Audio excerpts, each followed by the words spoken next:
Hi అండి, welcome to Rooparani వంటలకు స్వాగతం సుస్వాగతం. ఈరోజు నేను బెండకాయలు ఎలా కట్ చేయాలన్నది చూపిస్తానండి. ఇవన్నీ కట్ చేశాను చూడండి, బాగున్నాయి కదా గుండ్రంగా ముక్కలు. ఇవి వచ్చేసి మొదలు చివరు ఇలాగా తీసేసుకోవాలండి. చూసారా ఎలాగ తీసేసుకోవాలి. ముదిరిపోయినా కానీ బెండకాయలు తీసి పక్కన పెట్టేసుకొని లేత బెండకాయలు అనేది ఇలా కట్ చేసుకోవాలి.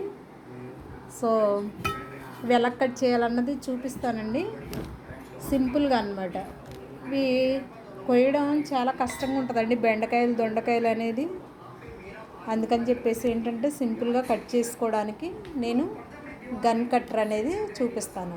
చూడండి బాగుంది కదా. ఇవి కట్ చేసుకోవచ్చు. సో చూపిస్తున్నాను చూడండి. ఈ కట్టర్ పెట్టి నేను ఈ బెండకాయలు అనేది ఇలాగా కట్ చేశాను. అన్నీ రౌండ్గా ఉన్నాయి చూడండి. ఇలాగా ఎలా కట్ చేయాలన్నది కూడా చూపిస్తానండి. నేను ఇలా సింపుల్గా కట్ చేసుకోవచ్చు. సో బెండకాయలు అనేది ఏంటంటే తీసుకొచ్చిన రోజే బెండకాయలు అనేది వండుకోకూడదండి. ఒక 2 రోజులు